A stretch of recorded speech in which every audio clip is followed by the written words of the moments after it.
출애굽기 32장 1절부터 14절까지 말씀을 교독하도록 하겠습니다. 오늘 본문은 이스라엘 백성들의 역사의 길이 남을 어마어마한 사건이 나옵니다. 그것은 바로 금송아지 사건입니다. 하나님을 금송아지로 만들어서 하나님이라고 지칭했던 아주 큰 실수를 한 사건입니다. 이 사건이 열왕기상에도 등장합니다. 열왕기상 12장 28절을 제가 한번 읽어보겠습니다. 이에 계획하고 두 금송아지를 만들고 무리에게 말하기를 너희가 다시는 예루살렘에 올라갈 것이 없도다. 이스라엘아, 이는 너희를 애굽 땅에서 인도하여 올린 너희의 신들이라 하고. 열왕기상 12장에 나와 있는 이 금송아지는 여로보암이 북이스라엘을 만들고 남유다와 북이스라엘로 나눠졌을 때에 이스라엘 백성들이 하나님께 제사를 드리는 예루살렘에 가지 못하는 것 때문에 민심이 흔들릴까 봐 여로보암이 북이스라엘에 있는 단과 베델 이 두 곳에 예루살렘처럼 산당을 짓고 거기에다가 이 두 금송아지를 하나씩 둡니다. 그리고 너희들이 예루살렘에까지 가서 하나님께 제사를 드릴 필요 없다. 여기 단과 베델에 금송아지가 있는 이 단이 있기 때문에 여기에서 너희들이 예배를 드리면 된다라고 사람들을 민심을 수습하기 위하여서 만든 송아지가 열왕기상 12장에 등장합니다. 오늘 또 출애굽기 32장에 금송아지가 등장합니다. 많은 이스라엘 백성들이 시내산에 하나님의 율법을 받기 위하여서 올라간 모세가 40일 동안 죽었는지 살았는지 소식을 모를 때 이스라엘 백성들의 마음이 흔들립니다. 그럴 때 아론이 이 이스라엘 백성들의 마음을 잠재우기 위해서 안심시키기 위해서 만든 것이 금송아지입니다. 똑같이 금송아지를 만들어 놓고 사람들이 이 금송아지에 대해서 뭐라고 지칭하냐면 이가 너희들을 애굽 땅에서 인도하여 낸 신이다 라는 겁니다. 이 금송아지 형상이 바로 너희들을 애굽 땅에서 너희들을 탈출시킨 여호와 하나님이다 라는 겁니다. 무엇 때문에 금송아지를 지금 만들고 있습니까? 사람들의 마음이 불안합니다. 예루살렘에 가지 못해서 불안하고 지도자인 모세가 죽었는지 살았는지 몰라서 불안합니다. 그 불안한 마음을 안정감 있게 추스리기 위해서 만든 것이 금송아지라는 겁니다. 우리에게 이런 금송아지는 없습니다. 어리석게 금으로 송아지를 만들어서 이게 하나님이다 라고 하면서 집에다가 두고 섬기시는 분은 아무도 없습니다. 대놓고 섬기지는 않는다는 겁니다. 그런데 우리에게도 이런 금송아지와 같은 것이 존재한다는 겁니다. 때로는 우리가 잘 알고 있듯이 물질이 우리의 우상이 될 수도 있습니다 라고 표현합니다.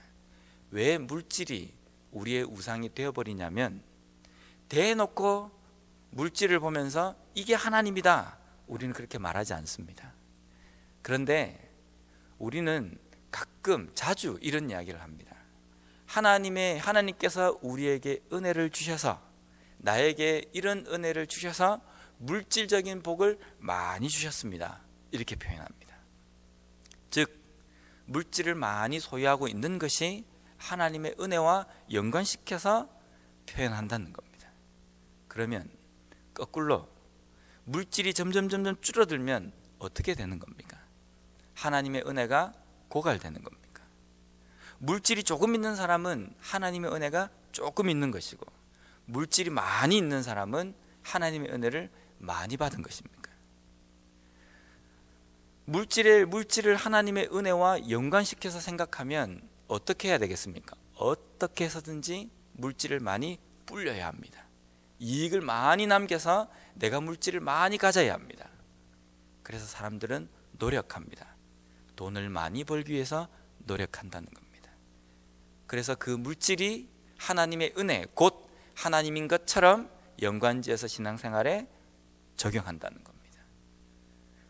이스라엘 백성들이 아론이 여로보암이 만들었던 금송아지와 다를 바가 없다는 겁니다.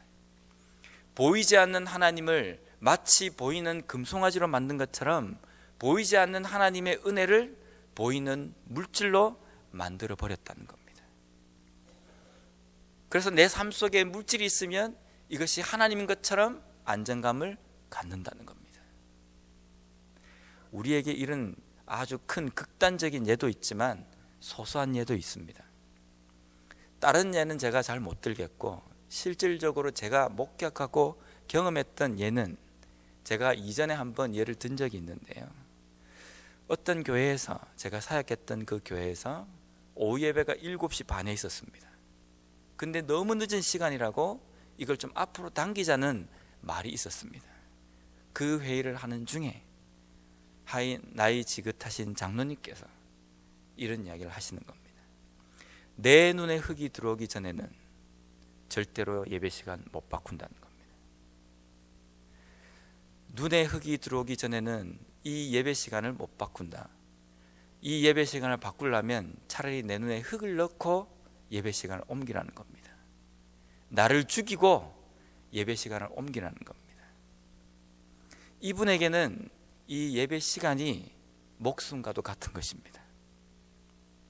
하나님께서 7시 반에 드리는 저녁 예배에만 하나님께서 집중하시고 받으시고, 조금 시간을 남기면 하나님께서 받으시지 않으십니까? 그렇지 않지 않습니까? 왜 이분은 예배 시간을 7시 반에서 조금 이른 시간으로 당기는 것이 그렇게 힘듭니까? 불편하기 때문입니다. 지금까지 내가 예배 드려왔던 그 시간에 익숙해져 있고 그 시간을 당길 때에는 내가 불편한 겁니다. 내가 불편하기 때문에 용납을 못하겠다는 겁니다. 불편하기 때문에, 내 안정감 때문에 붙들고 있는 것, 보이지 않는 하나님을 눈에 보이는 가시적인 어떤 것으로 만드는 것과 유사하다는 겁니다. 그 사람에게는 예배 시간 자체가 우상이 될 수 있습니다. 보이지 않는 하나님을 보이는 그 시간으로 만들므로 말미암아 본인이 마음속에 안정감을 갖고 뭔가 위로를 받기 위해서 그것에 집착하고 붙드는 겁니다. 오늘날 우리의 삶에는 크고 작은 이런 우상이 있다라는 겁니다. 물론 목숨을 걸어야 할 부분이 있습니다. 진리의 문제, 하나님의 약속의 문제, 이 문제에 대해서 어떤 공격이 들어오거나 무슨 문제가 생길 때에는 목숨을 걸어야 합니다. 그것을 꼭 붙들어야 합니다. 하지만 그 외의 것들에 대해서는 우리가 열린 마음이 필요합니다. 왜냐하면 하나님은 눈에 보이는 어떤 형상이나 어떤 형식에 대해서 얽매이시는 분이 아니시기 때문입니다. 오늘날 우리에게 어떤 우상이 있습니까? 보이지 않는 하나님, 보이지 않는 신앙을 마치 보이는 것으로 표현하고 이것이 신앙이라고 이야기하는 것들이 얼마나 많이 있습니까? 교회 봉사를 열심히 해야 이것이 신앙인 것처럼 생각합니다. 반면에 열심히 없고 차분하게 신앙생활을 하는 사람은 마음속에 하나님에 대한 열정이 가득하다 할지라도 믿음이 없다라고 우리는 표현합니다. 눈에 보이지 않는 하나님, 눈에 보이지 않는 믿음을 눈에 보이는 것으로 판단하고 만드는 것 자체가 바로 우리의 삶의 금송아지가 될 수 있다는 겁니다. 우리의 삶에 이런 금송아지를 우리가 발견하고 없애는 작업이 필요하다는 겁니다. 두 번째로 오늘 읽은 본문의 14절 말씀입니다. 여호와께서 뜻을 돌이키사 말씀하신 화를 그 백성에게 내리지 아니하시니라. 이스라엘 백성들이 이 금송아지를 만든 사건 때문에 7절부터 14절까지 하나님께서 상당히 흥분하십니다. 노하신다는 겁니다. 그래서 모세에게 내려가라, 내가 이 이스라엘 백성들을 완전히 진멸시켜 버리겠다라고 모세에게 화를 내십니다. 하나님께서 화를 내시면 그 길로 인간의 인생은 끝장납니다. 여기에는 애누리가 없기 때문입니다. 하나님의 진노하심은 우리 사람이 진노하는 것 그 차원과는 다릅니다. 하나님이 진노하시면 이 지구도 갈아엎으실 수 있는 분이십니다. 그런데 14절 말씀에 그 진노를 하나님께서 거두십니다. 이유는 모세의 중재 때문입니다. 하나님께서 언약하시지 않으셨습니까? 이스라엘 백성들을 가나안까지 끝까지 인도하시겠다고.